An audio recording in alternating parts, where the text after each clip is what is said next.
Hello folks, this Kia Carens will be having its front brake pads replaced. I'm removing the brake fluid reservoir cap to make room for the brake fluid to rise when I push the caliper pistons back. At the moment the brake fluid level is about 6 or 8 millimeters below the maximum mark. The wheel nut sizes are 21 millimeters.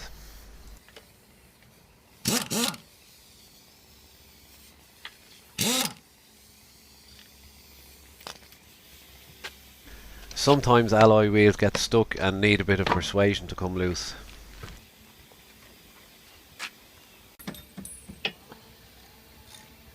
Only the lower caliper bolt needs to be removed, and it's a 14 millimeter bolt.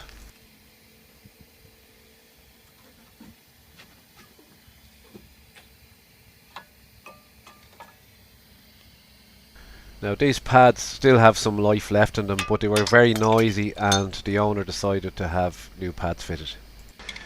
Here the caliper piston is being pushed back into the caliper to make room for the new pads, and this is what makes the brake fluid level rise in the reservoir. On these cars the piston must be pushed all the way back flush with the edge of the caliper. Blowing out the old brake dust is a good idea as it avoids brake squeals and other noises later on. You can see the difference in the amount of material left on an old pad compared with a new one. Copper grease on the metal backing of the new pads helps to cut down on brake noises later on. The pad with a metal clip on the end goes on the inside of the disc. If you're watching this video on YouTube and you find it useful, please tick the like button. This is our 60th video to make in just over 3 months, and all those little likes encourage us to make more.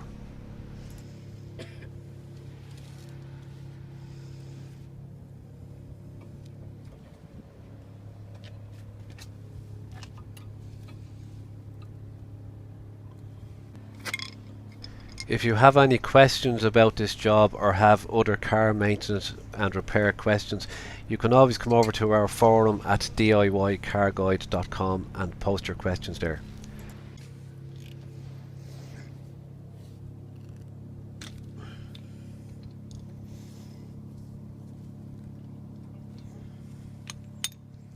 At this stage we go into the car and pump the brake pedal so that the pads come out and bed onto the disc. With new brake pads on both front sides, you can see that the brake fluid level has risen up over the maximum mark. That's all for this time folks, thanks very much for watching.